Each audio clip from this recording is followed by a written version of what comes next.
Welcome to the Alchemy Consulting Group Podcast. Join Arquella Hargrove, Alchemy's Chief Culture Officer, for impactful conversations with business leaders and experts who are committed to transforming their work cultures and creating inclusive work environments. Let's learn, develop, and garner best practices together. Enjoy this episode. Hi, everyone. My name is Yvonne Harris, co-founder of 21 Media, and I am now sharing with you what is my favorite part of today, and that's being a part of the Alchemy Consulting Group Podcast with Arquella Hargrove. Hi, Arquella, the hostess with the mostest. Hey, Yvonne, how's it going? It's going great. It's going great. Good. I know we are in for a treat today. You have brought in one of your collaborators, someone who we are both blessed to have as a part of our network. So can you please tell our listeners who you have on the line today? Yeah, definitely. I am excited to have, three-time best-selling author, Minda Harts. And Minda and I I'm honored to call her a friend. And she's, as you said, a collaborator. And so looking forward to having her share a little bit more about, her books that are bestsellers and what's to come as well. Maybe a hint or a peek of what's happening. What's on the horizon, and just really just having important conversations around when we think about diversity, equity, and inclusion, and really around equity within our workplaces. And so really, Minda is one of the thought leaders in this space. And so definitely wanted to have this conversation with Minda today. So Minda, if you can share just more about your background and talk a little bit about the books. And then, of course, I want to take a deeper dive and to really ask a few questions related to your work and just really for you to share some nuggets with our audience. That would be wonderful. Yeah, well, thank you for having me on the show. We go back to 2017, I think that it was, and Arquella hasn't gotten rid of me since then. So, so we're still here. But my name is Minda Harts, and I am a assistant professor at NYU Wagner. I teach a class on talent development, and I wrote 3 books called The Memo, Right Within, and You Are More Than Magic. And they're all really have to do with advocacy and allyship and how to advance your career as a woman of color and a young girl of color. And so, being a Black woman myself, I spent 15 years in corporate America, and I was always the only, and it was always kind of hard at times to show up in spaces that I now can call them toxic. At the time, I didn't have the language to name some of the things that I experienced, but I'm thankful that I get to use my voice now, not just for me, but for those who are still inside many workplaces who they can find their agency as well. So I'm currently working on my 4th book, and it's about restoring trust to make the workplace better. Awesome. Well, we are excited again for this upcoming book, and definitely, again, Minda is sought after, and definitely major organizations call her in just to have these conversations, and again to create awareness and understanding, and even to set policy right around some of this work that's very much needed. And so, Minda, share with us after your first book, The Memo, why did you think it was necessary to follow up with Right Within? Yes. One of the things that many, especially if you identify as a woman of color, you've experienced many micro and macro aggressions in environments that just have not upheld the dignity, equity, and respect that we all deserve. And so thinking back to my time in corporate America, I left with a lot of war wounds, right? A lot of toxic environments that I was in. And it just impacted my mental health in many ways. And I know that many of our listeners, if they haven't heard of Dr. Bonnie Bailey, we recently lost her to a toxic environment, right? That impacted her mental health. And so Black women in particular were told to be strong at the expense of our own well-being. And so Right Within was really important because during a time period where I felt like I was alone, like I was trying to advocate for myself, but the environment, the system just was not seeing me and hearing me, there were times where my mental health was fragile at the time. And thankfully, I was able to find some support through, prayer and therapy and friends and family. And I wanted to share that with other Black and brown women on how you heal when you're in a situation. How do you get out of that situation, and how healing is a continuous journey. But most importantly, we can't control how other people show up, but we can control if we want to be free of those things or not. Minda, let me ask you a question. What do you say to people who think there's really nothing unique about the Black woman experience in corporate America? We're treated no differently, no better, no worse than everyone else. It's all in our minds, and we just need to tough it out, etc. What has your experience taught you? Like, how do we better communicate what it is that we're feeling in the workplace? Yeah, that's a really great question, Yvonne. And I think for so long, many of us have listened to everybody else's voice but ours, right? The dominant majority would say, oh, racism doesn't exist here, homophobia, ageism, right? Sexism, anything that's that people are experiencing. But if you have never sat at that intersection, you would never experience that, you know? So I used to hear a lot of men say, oh, so-and-so is not racist. As a white male, you would never experience that from him, right? Two things can be true at the same time. Just because we work at the same space doesn't mean we experience the workplace the same. And I think because many of us were the only or one of few, because no one else was acknowledging that these situations were happening, then we would start to question, well, maybe I made that up. Maybe it didn't happen that way. And what I will say is because we're very few inside of these places, that we don't have anybody to acknowledge it, but we can acknowledge it to ourselves. We know when we are being disrespected. We know when we're being harmed. And what I know to be true is that I wouldn't have been able to write three books about racism in the workplace and how we heal if these things weren't real, right? And so I get messages. There's not a day that goes by, Yvonne, that I don't get an email or a DM of somebody saying, the memo or Right Within saved my life. Literally, I was at Duke University last week and I had a woman come up to me and say, Right Within saved my life. And I don't take those words lightly when somebody says that, because we don't know how these situations are compounded with other things they're dealing with as well, right? Those situations at work could be the straw that breaks the camel's back. I know Arquella has a question for you, but I just wanted to pause in that moment and give you gratitude. Thank you for being available to thousands of women who are experiencing this, but didn't know how to put voice to it. Maybe thought that they were, I use this term loosely, but going crazy, right? Like, why can't I manage through this? I'm looking around and why am I the only one suffering? And Minda, you've really created a platform for so many to just say there is better. And you've provided tools and resources for so many to strive for better. So we thank you for that. I just wanted to pause. Thank you for that. Absolutely. I definitely thank you and appreciate you every day, right? As we're talking and just connecting, because again, just those voices are being heard. And I know that Audre Lorde is one of your favorite authors. And I love when she says that I write for those women who do not speak, for those who do not have a voice, because they were so terrified, because we are taught to respect fear more than ourselves.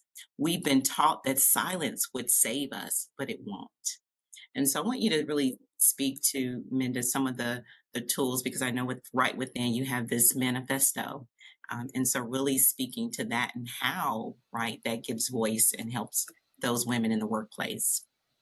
Yeah, thank you for that. When I was going through the worst of the worst in the workplace, I found the work of Audre Lorde, and it was those words that reminded me that I do deserve better, right? I am good enough to deserve it. And sometimes when you're suffering in silence, you need just that reminder, like, okay, girl, we've worked this hard to get here. We're not going to tap out. We're going to show up for ourselves. We're going to strategize, whatever it is. And so I wanted, the tools that I give is reminding people, that we can't conquer what we can't confront. And I think sometimes, Arquella, we've told ourselves a story that, this is as good as it gets, or at least, I have a good paying job. And it's like, well, let me tell you something. You could get a good paying job and be treated with humanity, right? Both can exist at the same time, right? And they should. And so I want to remind people what good could look like. People will say, can't we just go back to normal? Like, why are we talking about all this? No, we can't. We have to get to better. And right within and healing is about the better version of ourselves, the most healthiest version of ourselves. And so I encourage people to acknowledge when these things have happened, even if you don't acknowledge it to anybody else, but you acknowledge it to yourself. I write about and right within for a long time, I was lying to myself about what was happening to me, right? Because I had normalized these environments, and that's part of the freedom. One definition of freedom is no longer feeling confined. Once we can pinpoint what's causing the pain, then we can work on solutions, right? And again, we have more power than we think. And right within, I offer tools. I share my experience. I'm still healing from a past toxic workplace relationship, but every day I put my healing first. And I want to encourage each and every person to do that. And for those who aren't women of color in the workplace, as leaders, as managers, what does it look like to remove barriers for people instead of create more? I love that. I love that. Yeah, again, it's that constant reminder, and it's okay to, again, we got to take care of ourselves, and it's okay to seek out assistance as well as Black women and Black and brown women. And then too, for those who are leading as well, I love to have, those tools that you have for them right within that manifesto, if I can get it out right, y'all. So, those were great. So thank you, Minda, for Yes. sharing. Oh, you're referring to the manager's pledge too, right? Is that, yes, we're asking each manager to recommit to equity, right? We know that nobody in the workplace is perfect. We're all going to get it wrong at times. We each have our biases, but what are we doing to recommit, right? When we do get it wrong, acknowledging it and saying, hey, I'm going to keep getting better. Again, the goal is to people say bring your authentic self to work, but we want to all bring our healthiest selves, right? Because if we're all healthy in the workplace, we can all be more productive. Exactly. Awesome. Yvonne, did you have a question or two for Minda?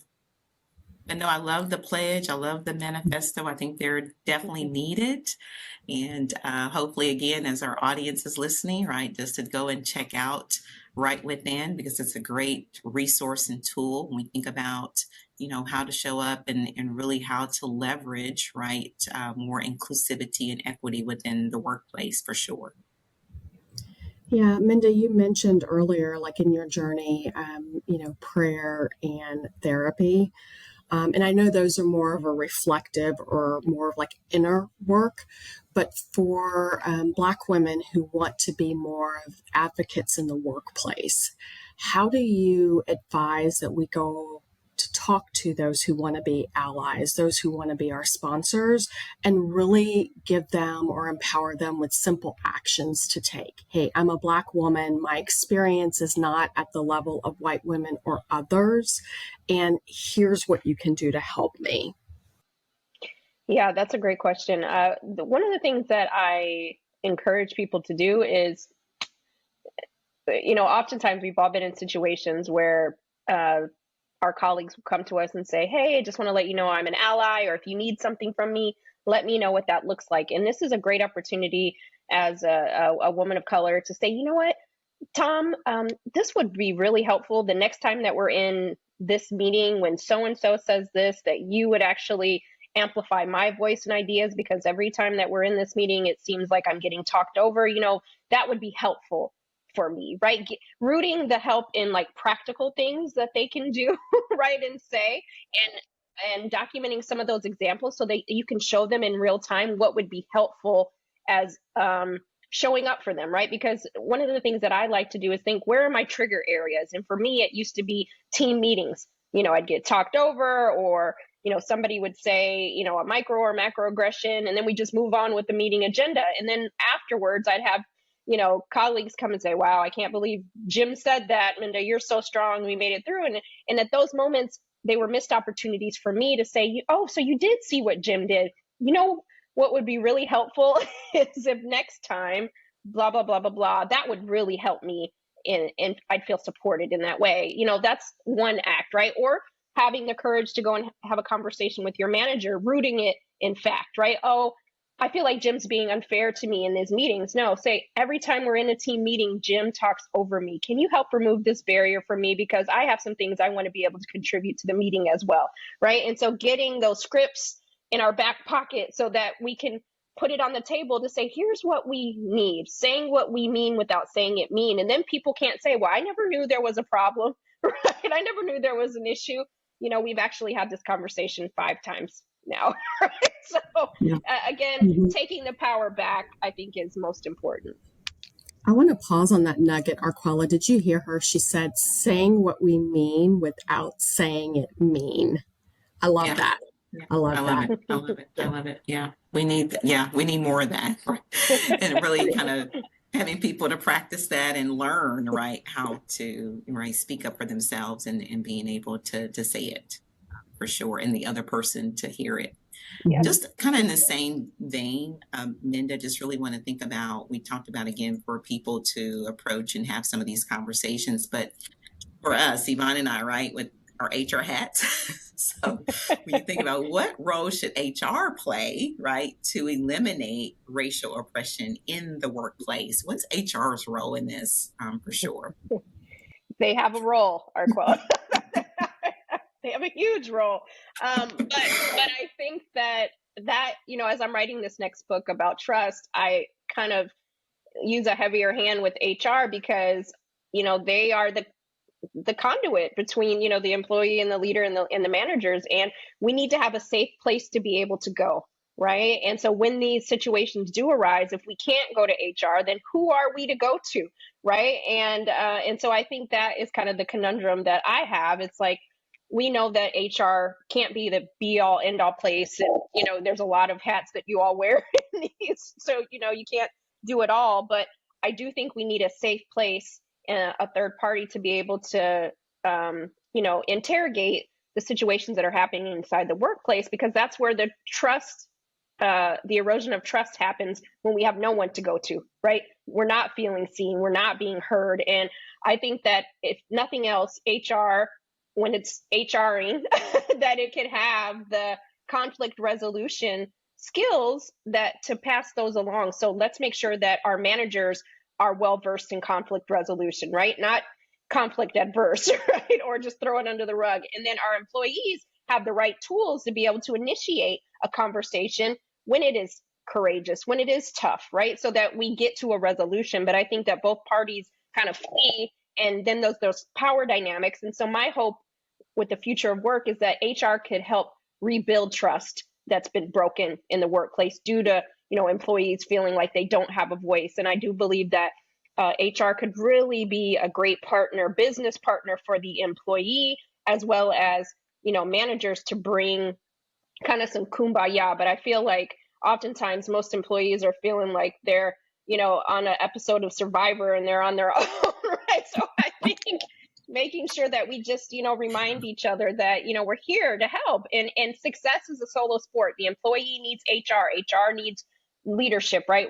Leadership needs the employee. And so understanding that, we're all in this together. So let's try to, again, remove barriers for people instead of creating more.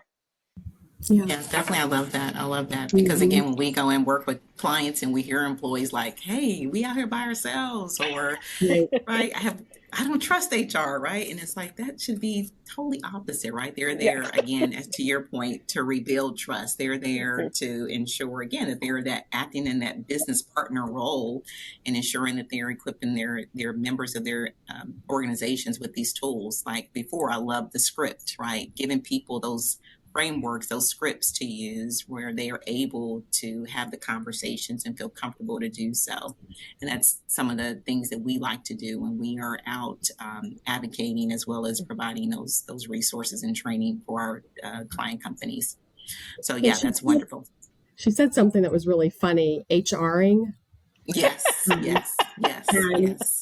And I kind of chuckle at that, but yeah, how do we really just not go through the mechanics and the motions of, HR departments and HR teams, but let's go buy several copies of Right Within and bring them to our leadership and have more powerful discussions and other books that are relevant to this space and the space of people culture. So yeah, I think there's an opportunity for the industry and for the profession to say, if we want to attract the brightest and the best moving forward, we're going to have to do different. Yeah, definitely.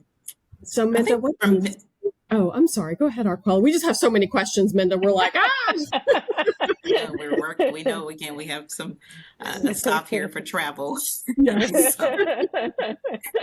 But, and Minda, just to share too, and just kind of more high level, but just, I know you're doing work in these different brands and doing the great work and bringing, great the messaging around that. But just to share with our audience, what are some things that you are seeing that companies are doing different that might be helpful, where other companies might be, oh, you know what, we might be interested, in something similar as well. If you can just share some of the things that you're doing with some of your client groups.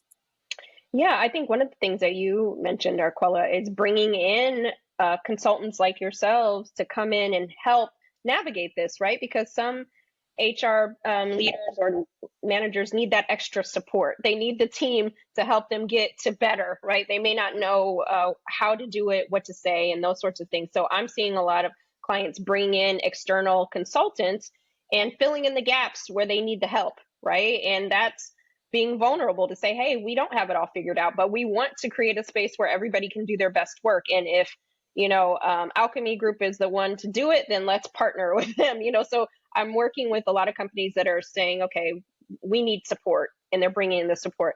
The other part is I'm noticing some companies are really assessing their leadership. Do we have the right people managing teams, right? Because that's also part of the equation. Like, just because you did a great job on this doesn't mean you should be managing a team of 50 people, right? So understanding, do we have the right players in the game, right? And that also takes, a bold move and a courageous step to say, let's reorganize in a way that makes everybody their greatest asset in the workplace. And then lastly, I'm seeing companies still committed to inclusion efforts, right? We've seen a lot of big companies kind of pull back, right? But the companies that I believe will get to the finish line are the ones that are still committed to making the workplace work for everybody, right? And so still continuing to put those resources into developing and recruiting diverse talent and making sure that they can retain them as well. Yeah, that's gives us hope, right? That Yes. definitely there are organizations that get it and know that they need, again, to continue to do the work, especially starting with the leadership, for sure. Just again, to your point, making sure the right players are in the game. And again, it starts with leaders. So glad to hear that. Thank you for sharing. Yvonne, I know you had a question too for Minda. Another question. Yeah, that's okay. If you could go back 20 years, maybe early career, Minda, what advice would you give yourself now? Oh, wow. Well, I'd be 5 then, right? Okay. Yeah, Arquella was doing some math the other day about her career start. It was like, those numbers aren't mathing, but okay. Just go with it. Yeah. But, what I would tell my younger self entering, I think that just I would remind myself that I have a voice. I just have to decide how I want to use it. And I think what I love about this next generation, Gen Z, they're using their voice, right? They're just trying to figure out, what's the right way to use it. But, we don't want to silence people's voices. And I think I silenced mine in predominant, majority white environments. And it impacted the way that I saw myself and how I showed up. And so it's one of the reasons why I wrote my young adult book, You Are More Than Magic, because I don't want the younger versions of ourselves to miss out on the things that made us great then, right? There were certain twinkles in our eyes when we were, 18 and 19 and 17 that we, through life experiences, we get dim along the way. And so it's really important to remind ourselves that we are enough. And, even if no one else sees that. When I was younger, my mom used to always tell me and my brothers, when we come home from school and somebody like did something that wasn't right, she would say, as long as you know, as long as you know. And I would remind myself, as long as you know that you're great, Minda, as long as you know that you're enough, as long as you know that you belong in every space, it doesn't matter what others may say. And so I think we have to be that biggest voice in our head when sometimes the environment tries to dim that voice. Yeah, it's just hard, Minda. I know the lessons of your mom were so powerful, but in the workplace, it ties to your livelihood. It ties to your paycheck. It ties to your responsibilities to your family. So sometimes other voices just become louder, and it really takes intention to say, nope, what I think does matter. Absolutely. And I think like part of that, obviously, when you get into the workplace, you have to navigate those office politics a little bit differently. But I think reminding the one thing that I think, especially as, Black and brown women, is sometimes our worth hangs in the balance because we're not always being promoted or we're not getting the increase. And so I think sometimes when you're in those situations, you start to question, am I good enough? Or maybe I can't leave because no one's going to hire me. And again, reminding ourselves that the system is meant for you to feel that way. The system is systeming when you keep feeling that way, right? So to remind us that, that's not normal, right? And so I'm glad that we're having conversations like this because sometimes we forget, right? Even the strongest, quote unquote, of, thinkers and individuals who aren't experiencing imposter syndrome and all those sorts of things, even we all experience those moments of, am I good enough?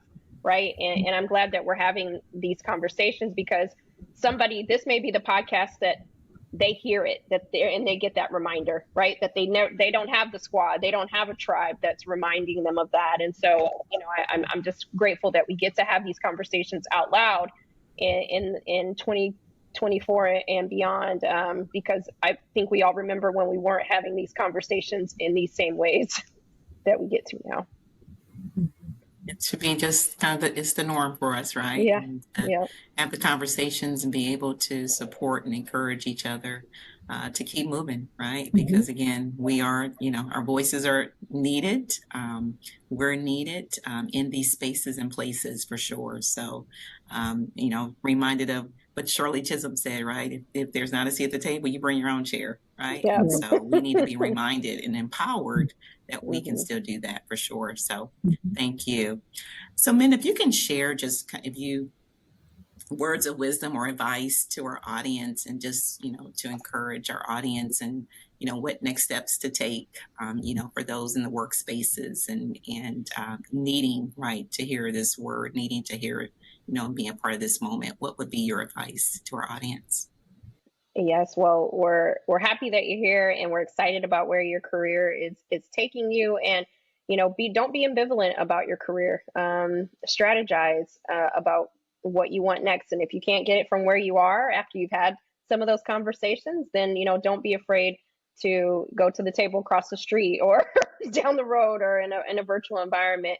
You are the asset. Again, I think sometimes we're in some really hard environments and we forget all the skills and tools that we have. And if you're not in a position to leave anytime soon, what does upskilling look like to help prepare you for your next best thing, right? So all is not lost, regardless of what your current situation is. And then number two is, again, you have your voice. You just have to figure out how you want to use it. And part of self-advocacy isn't always us using our voice, but it's leveraging our allies and our sponsors and our mentors who can also help us show up. And so self-advocacy in the workplace looks a lot of different ways. But the last thing I'll say, number three, is that your advocacy, your voice is tied to your well-being. I know during a good course of my career, I wasn't letting people know what I needed. And it really created more angst and more, anxiety because I wasn't asking for the support that I needed at the time. And so, people can't help you if they don't know how. Now, if they don't help you after you told them, that's a different thing to take place afterwards. But I do believe that most people want to be helpful in the workplace if they know how.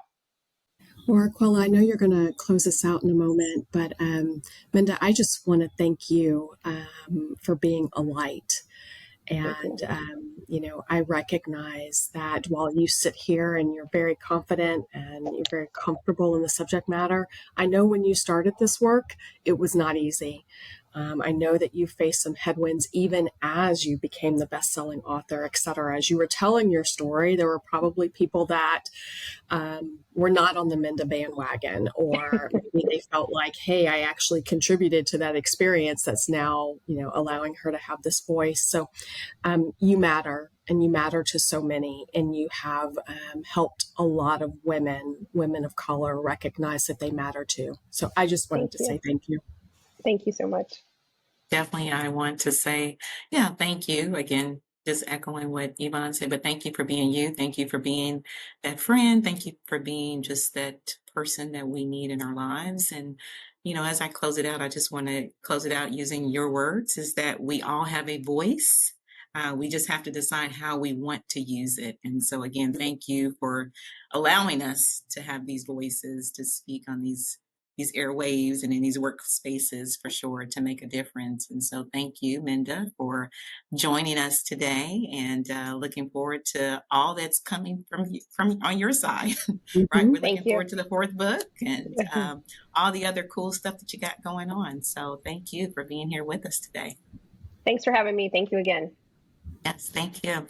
And with that, we want to close it out again. Arquella Hargrove with Alchemy Consulting Group, where we work to help transform one organization, one culture at a time.